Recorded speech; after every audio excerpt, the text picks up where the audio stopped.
to AETCM, the Autism Medicine channel. Today we're discussing about a young female patient who came to here with complaints of shortness of breath. So a 28-year-old female was brought to here with complaints of shortness of breath. Since past few days it has been there, but worsened that day morning. So it came to here. So my initial 10-second assessment, patient was conscious, oriented, obeyed to my commands. So I went to the primary survey. Her airway was patent. There was no signs of any airway obstruction. There was no stridor. There was no gurgling or pooling of secretions. And there was no audible wheeze. Breathing part, she was tachypneic, and bilaterally she had adequate chest excursions, but she appeared to have increased work of breathing, and especially during exertion. She had a respiratory rate of 28 per minute, and her room air saturation was 91%. And on auscultation, she had bilateral rhonchi. So saturation was 91% on room air. So I started her on nebulization with dual, which is a combination of levosalbutamol with ipratropium bromide. Why nebulization? She had rhonchi on auscultation. Anything before nebulization you want to do? Supplementary oxygen. So initially we started her on 2 liters of nasal prongs, and then after some time we give her nebulization. So once this was arranged, I continued with my survey. Circulatory part, she had a heart rate of 82 per minute, and blood pressure was 130 by 80. And there was no murmurs, and S1 was heard. Disability part, she had a full score of GCS, and pupils were equally reactive. So after reassessment, so initially she was started on supplementary oxygen and then given 1 dose of nebulization. After that, she was still feeling mild breathless but clinically improved. So reassessment part, her airway was maintaining, and breathing respiratory rate has improved to 22 per minute. But auscultation, there was still some rhonchi persisting, so advice for 1 more round of nebulization. And then after that, supplementary oxygen was continued at 2 liters via nasal prongs, because once we removed the O2, she was maintaining only 91-92 in room air. And circulatory part again. What is the saturation with 2 liters? 96, 97 like that. Circulatory part again she was maintaining. So primary survey, the only issue was with the breathing. She had increased respiratory rate, and on auscultation we had rhonchi. So we initially managed with supplementary O2 then nebulization. And after that she quickly improved a bit, but still on room air she's persistently having low saturation. What is the heart rate on arrival? Heart rate on arrival is 86. And post nebulization? It's around 96. So I went to the secondary survey. The patient actually presented here with complaints of breathing difficulty. Any adjuncts was done at this point? We took an ABG. I was not showing any acid-base derangement. So why you have to tell about acid-base first? Tell about the oxygenation first. The PO2 was actually 95.1. This was probably post O2. Post O2. It was actually taken during nebulization, and SO2 was 97.3. pH was 7.38 and PCO2 was 38.6. Bacar was 22.4. Okay. Lactate was 1.1. Any other adjuncts? ECG was also taken. It was showing sinus tachycardia of 108 per minute. No other changes. So you are telling that the patient was tachypneic. So what is the usual ABG changes you are going to expect in such a patient? Usually we'll initially see a respiratory alkalotic change. There will be a PCO2 washout will be there usually. The question here is, are you happy to see a normal PCO2, maybe an upper limit of normal, like somewhere around 38-40 for a patient who is coming with you breathlessness? So actually, if the patient is having a normal PCO2 and he is clinically breathless, we have to think about a type 2 failure. Maybe, or like no, type 2 failure. You can think it as a predictor that she might go in for a type 2 respiratory failure. You can't say it's type 2 respiratory failure until the PCO2 is normal now. So only thing is that her respiratory rate has been higher side for some times. Now it has come down, and very slowly the patient started to develop PCO2 retention. So when you classically see when she comes in first, her respiratory rate is on the higher side. That time you will be expecting a respiratory alkalosis. That's what you had said. Hypoxia with respiratory alkalosis. Now, even after correction, it is on the normal side, but still, because it's an immediate ABG, you are seeing a PO2 of around 30, PCO2 of around 38-40. That shows that she might go into a type 2 respiratory failure. She is not having a type 2 respiratory failure, but she might go in. So there is some carbon dioxide retention chances are there. Even with the initial respiratory rate was how much? 28. 28. That was the ABG and ECG also. So what are the parameters that decides your PCO2 in the ABG? Which are the patient parameters that decides that PCO2 in your ABG? One thing is respiratory rate. Only thing is ventilation part of the patient. So respiratory rate and tidal volume. So sometimes what happens to the patient is that they will not be taking the full tidal volume. For that reason, they will be increasing the breath rate to maintain that minute ventilation and maintain that carbon dioxide level. So that is one thing that you need to know. So always the patient will try to match the minute ventilation. So either by they can't simply increase because already she is breathless, so she can't increase the effort of breathing. So that they will increase the respiratory rate. So to maintain that minute ventilation, either the respiratory rate will go up. Tidal volume, obviously, we can't increase in a normal patient. Maybe you need to, when a ventilator patient is a totally different scenario. So that's a normal response. Okay. Just in continuation to that question, what is the influence of bicarb on PCO2? Whenever it is bicarb. When it is low bicarb, actually the body again try to overcompensate by like washing out PCO2. Retain PCO2 whenever. Suppose we are having a chronic retention of PCO2, the bicarb will slowly be going up. So initially, if you are getting a bicarb of 30 or above, we can suspect the patient will be having a chronic retention of PCO2. Okay. So what happens if you are giving IV bicarbonate? IV bicarbonate actually, if you are giving immediately, sometimes it can actually increase the intracellular carbon dioxide, which can again worsen the effort of the vastus of the patient. So suppose the patient is in a borderline state of like going into respiratory failure, this can worsen the situation. Okay, correct.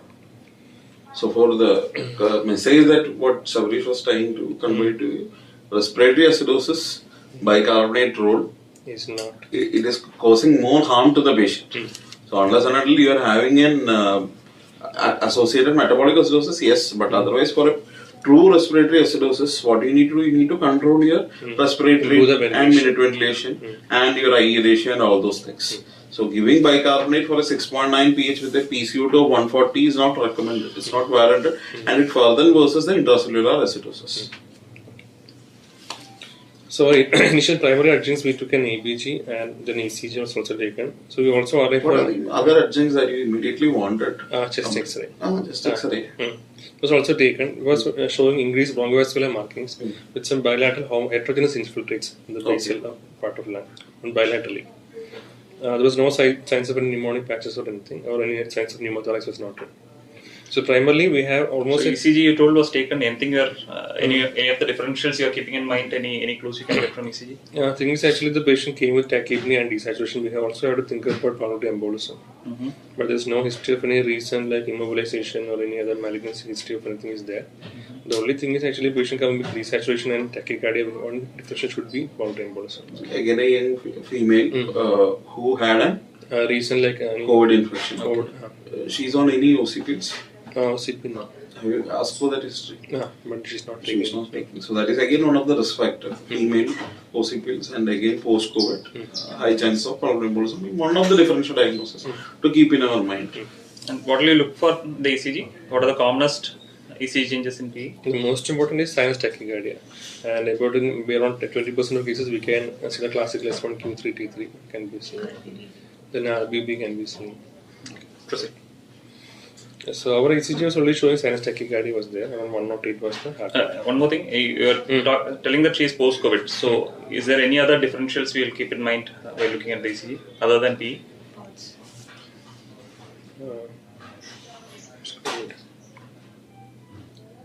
Any features suggestive of myocarditis, pericarditis? Fine. So X-ray was also taken. X-ray showing bilateral heterogeneous opacities with some increased bronchoalveolar markings and all. So we went to the secondary survey. The patient actually came with complaints of acute onset breathlessness in Saturday morning, but she was having some difficulties in the past few days. But the primary history is she had a recent history of COVID infection about 1.5 months back, and after that time she developed intermittent wheeze, which persisted over the whole 1.5 months. She had any background history of bronchial asthma? Not as such, but whenever actually she have like rhinitis or something, it usually worsens to have wheeze-like episodes. More in terms of allergic history of dustalgia was also there. Allergic tendency, allergic asthma history was there. So she prone to develop for this allergic asthma. So that is one history that she has, and on top of that she developed COVID. And after that her symptoms started worsening. This is the history. Yeah, right. So since COVID infection, actually at that time she was actually on conservative management only, but after that she developed recurrent episodes of intermittent wheeze and dry cough and everything. So initially it was managed conservatively by like local over-the-counter medications and all that. But the breathing difficulty and easy fatigability worsened over time. Even with minimal exertion, she had these symptoms. So that day morning it worsened, so she came to the hospital. Sure, she doesn't have any drug allergy or anything. So now we know that we are dealing with a post-COVID respiratory distress kind of a scenario. So few important points from history during the active COVID infection. What are things you need to re-emphasize? Basically, COVID can be like have two phases. One is an active and whether how severe was the initial COVID? Whether she required oxygenation? What are the drugs which were given during the COVID? Was she anticoagulated during the COVID period? Those Vaccination. kind of vaccination status. All these things are important from the history perspective. Anything you know, you can add. Basically, she was post-vaccinated. Like she had history of 2 vaccinations taken, and during the active initial COVID phase, she was only on home quarantine, taking only supporting medications. It was not on any remdesivir or any favipiravir, and also there was no indication for any Dexa or anything at that time. She was maintaining in room air, and there was no history of any like acute exacerbation which required admission or anything. Okay. So she clinically improved over time, and so it was only on home quarantine only. But the only thing is, after some time, she started developing the symptoms like intermittent wheeze and easy fatigability, which worsened. That's why. There was no history of any oral anticoagulants or anything taken during that time. And the only history is that actually she intermittently took like oral rotacaps of serofla and all that during that time for relieving symptoms. So basically, she had an underlying lung disease. Like a hyperactive. On top of that, she had a COVID, and during COVID, she didn't have any symptom. But post COVID, she started developing breathlessness. This is what the history is all about. So allergic history, she only have history of dust allergy was noted, and medications she is currently not on any medication right now. And only the significant past medical history is previous COVID infection. And that day, she came to hospital about 4 hours after having last meal. There was no recent significant events that contributed to the event. And on my clinical examination, now that Ronchi has come down compared to the initial arrival, but it was still persisting. So minimal Ronchi was there. Other systems were within normal limits. So in view of persistent like desaturation, even with like she required O2 supplementation and all that, we admitted the patient for further evaluation. Okay. And post admission, we advised for a CT chest was taken. It was showing a severity of. Before that, we will come to the CT. Before that, what are the basic lab tests you will look at such a patient? We actually went with a complete blood count. Okay. What are you specifically you are going to look, and what will be the interpretation? Basically, we had to rule out any concomitant infection that was occurred in the recent times. So we look for the rise in inflammatory markers like total count or CRP. So you were telling that the patient could have some allergic predisposition. So anything specific in differentials? ESR could be saying like. Differentials in differential count. Differential. Any specific cell that you want to see? Eosinophil have to be noted. So this patient's initial labs were showing a differential total count of 12,300 with a CRP of 53.61. Eosinophil left or what was the neutrophils? Neutrophil was 85.2 and lymphocyte was 11.6 and eosinophil was 1.1. Okay. So it's more like in an acute infective state. You can't say it's an infective. It can be an inflammatory. Inflammatory also. Okay. Even neutrophil predominant was. She never had any fever, right? No history of fever. In the present post-COVID period, she never had any fever. It can be just an inflammatory phase also. So the initial report was showing a neutrophil predominant and also we sent further lab reports also like RFT, LFT and all, which all came to be normal within normal limits. So which any other specific investigation, that was the question asked. Post-COVID, somebody's coming to the ER. So one is complete blood count. Then actually post-COVID sequelae, actually we have to think about inflammatory markers like D-dimer and cytofluorin can also be checked. Which in this patient actually came to within normal limits. What's the relevance of D-dimer? It has a more negative predictive value. So if a patient has a positive D-dimer, then thrombosis has to be thought of. But if it is positive, then it is not 100% certainty that the patient will have thrombosis. It's more on the lines of negative predictive. Okay. So suppose it's post-COVID and the patient is hypoxemic and you get a D-dimer of 10. What would be the action you will take based upon that? CTP has to be CTP has to be considered. Even if the CTP is negative? Coagulation, You can start on anticoagulation has to be anticoagulation, done. Yeah. High risk patients, definitely yes. Not on every other healthy individual, I may not be starting just based upon the D-dimer. Any high risk patient, underlying malignancy, elderly, diabetic, things like that, definitely there is a role of giving anticoagulations for at least for 4 weeks. Okay. 2 to 4 weeks. Stable patient, you will see a lot of patients coming to you post-COVID. Just randomly, they would have gone to some clinics and they would have done this report. They are absolutely fine. For those group of patients, nothing to be done. For a high-risk patient, that's a specific thing Dr. Abdisha mentioned. So don't treat every D-dimer derivation. If the patient is fine, no need to treat. At the end of the day. It's more like a symptom. The patient have any symptom or high risk, you ask for the investigation. Then those group of only require screening. Okay. So investigation part actually mainly with the blood counts, and along with that, since the patient is in persistent desaturation, we went with the CT chest was taken. What are additional information that you will get from the CT for this patient? One thing is actually any features of any ARDS or any not ARDS, fibrosis or fibrotic disease we can see. Yeah, these we don't need it's a clinical decision and an X-ray is more than enough. Post-COVID Post-COVID sequelae, sequelae. fibrotic bands are there. Any bronchiectasis changes, all of those sequelae can be found out We can better on a also CT. grade the severity can also be treated using the So, CT. your thoughts on CT?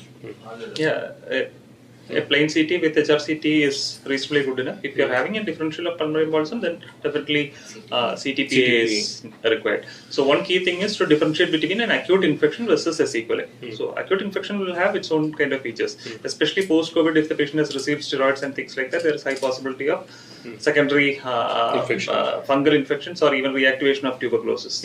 Okay, so those kind of things you need to keep in mind. But if it's a pure sequelae, what we are expecting is your honeycomb changes, your traction bronchiectasis, and things like that. Okay, ground glassing will be more towards an acute infection. Okay, right.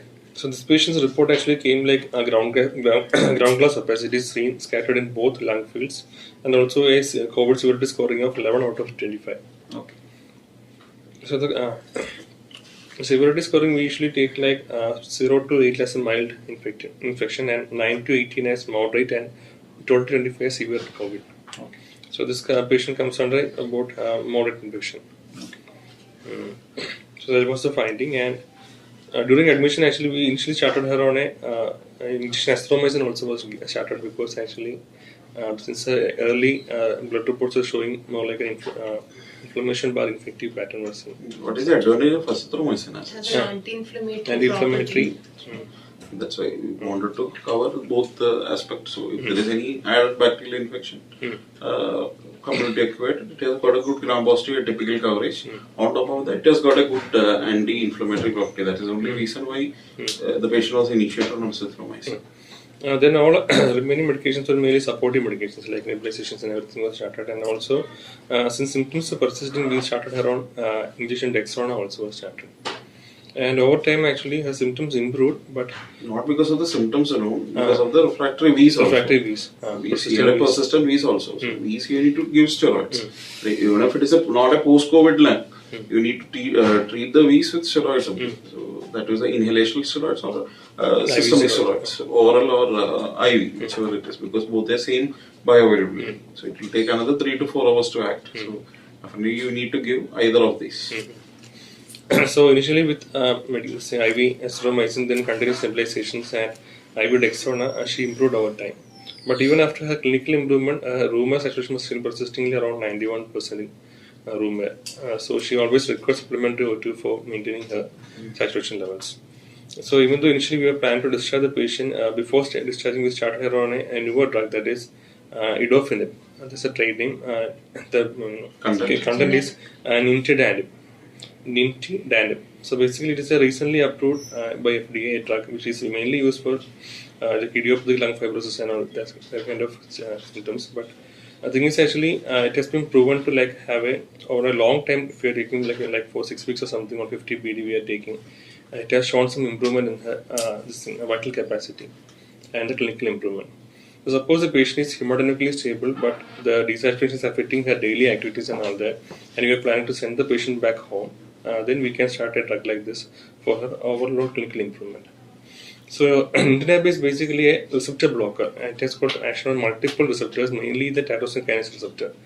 And Effect is mainly is more like this thing, an immunosuppression like action, and it can over time improve the features of this ILD. And so this patient actually we started it on this. We'll pause there. So basically here we are dealing with a patient with post-COVID pulmonary sequelae. Okay. The classical term, there is pretty much consensus now that you should not be using the term post-COVID pulmonary fibrosis because fibrosis have this connotation that it is a permanent damage. So there is not much evidence to say that it is permanent, and most of the time it is reversible also. Okay, so again there are three ways in which these patients can go. One is to completely improve, second remain with long-term sequelae, and third a minimal subgroup of patients who can worsen after the acute infection also. Okay, so these things you have to keep in mind. And what are the basic pathophysiology behind this post-COVID lung damage?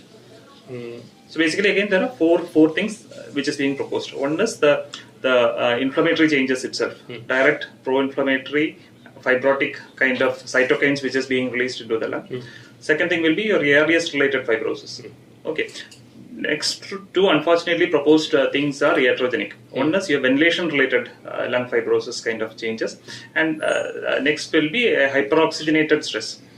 Hyperoxidative stress response leading to fibrosis because patients are on long-term oxygen because of the COVID. So these are the four pathophysiological mechanisms which are being usually attributed to COVID kind of things. And for a diagnosis, definitely you will need two factors. One is a CT which is showing features which we discussed before, or even after 4 weeks of acute COVID, the patient is still having respiratory symptoms but requiring oxygen, long-term oxygen, where other diagnoses are ruled out, like an acute infection and things like that are ruled out.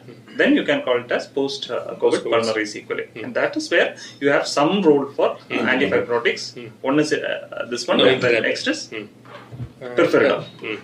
Okay, so these two drugs you can, the current thing is to start as early as you establish a diagnosis and to continue for how long? This one 6 weeks. Yeah, 6 weeks to 2 months is what the recommendation is now. Post-COVID already 1 month this patient. That's why we started around it. That's the only reason.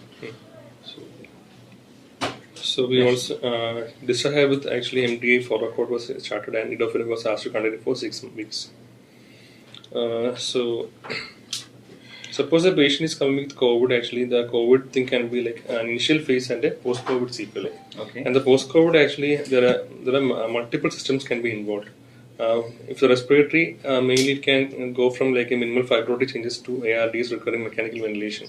And cardiac and cardiovascular complications can go from arrhythmia to myocardial injury and even heart failure and shock. And thromboembolic events like DVT, pulmonary embolism can also occur, and even can occur like a young stroke, acute severe limb ischemia also can be seen. And neurologically, the patients can even present with acute encephalopathy post-COVID. GBS. GBS and encephalopathy. You can put the post-COVID before that. That's the situation right now. And also this exacerbant inflammatory response can cause again multi-system inflammatory response, and other symptoms can also be seen. And also secondary infections like Klebsiella, Streptococcus pneumonia, Staph aureus, and also fungal superinfections like mucormycosis can also be seen post-COVID, especially people who are taking long-term steroids. So these are the common findings. GI also. Every system has gastrointestinal symptoms. Can also be seen. So basically, patient is coming with a basic post-COVID sequelae. An initial investigation an X-ray will be enough to just grade or diagnose, treat the patient. So suppose the patient is having we are thinking about a secondary infection or another diagnosis, we have to go for a CT, like to rule out any pulmonary embolism or a concomitant like a malignancy or any other super infection. We can think about doing a CT. Or also free without any cost you can do a CT. What is the test called as? Without any, you do not spend a single rupees for this test to be done, and you can do it in your home also. We can actually do a 6-minute walk test. Basically, this actually technique has been used in different pathologies, but in COVID it became a bit more popular. So basically, the patient, if you have a device which can record the saturation heart rate, we can do it at home also. So we need a flat surface, a corridor or some space. We have about 30 meter to 100 feet length, with a non-obstructive nothing in between. And we have to initially take the baseline vitals of the patient, and also ask the patient to stay calm and ask him to rest for about 10 minutes. So the patient shouldn't have any warm up, or the patient shouldn't prepare for this procedure. So once the patient is calmed down, about 10 minutes later, we can start the test. So we have to ask the patient to continuously walk for 6 minutes without stopping, and not like in a jogging or a fast pace, but in a regular pace, we have to continuously walk as much as possible, and until like he's feeling like he has to stop. And the thing is actually when whenever he feels like stopping, he can also, if he wants, he can take a small break. He can like lean on the wall or something, and again continue his test.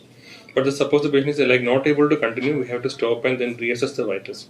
So any acute drop in SpO2. You're telling vitals. What are the parameters you're looking at? One thing is the distance he has walked. Like more than 500 meters is actually good enough. Like for a you can it can relate to like a good pulmonary function if he's able to walk more than 500 meters. And if he's not even able to complete 200 meters, it means actually he has got issues with his pulmonary function.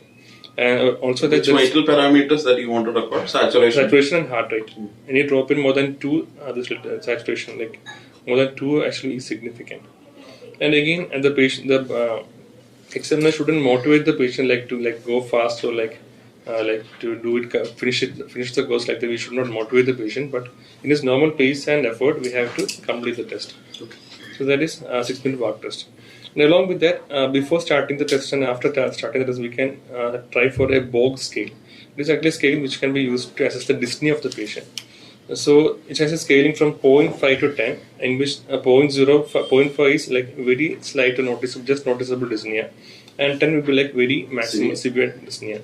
And this is more like a subjective test that we can ask the patient to look at the list and scale and tell its initial value, and after the test also we can reassess the value. So that also gives a like an idea like what the patient is currently having. Okay. This tool can be used.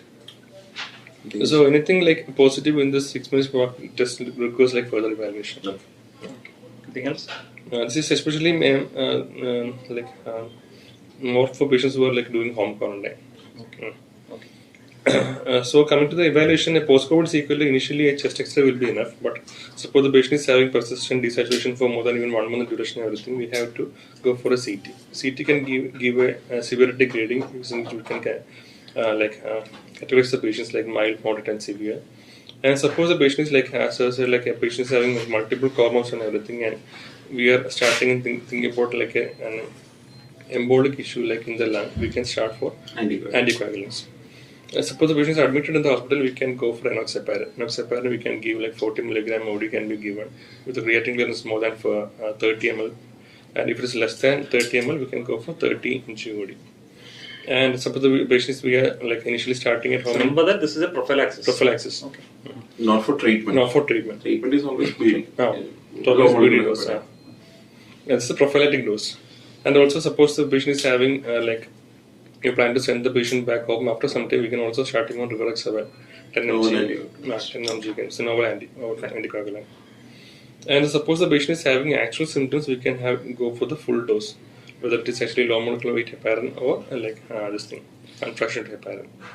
This is also clinically indicated even for pregnant ladies who are having distress and all that. So that is the indication for anticoagulants in COVID. So what happened to our patient?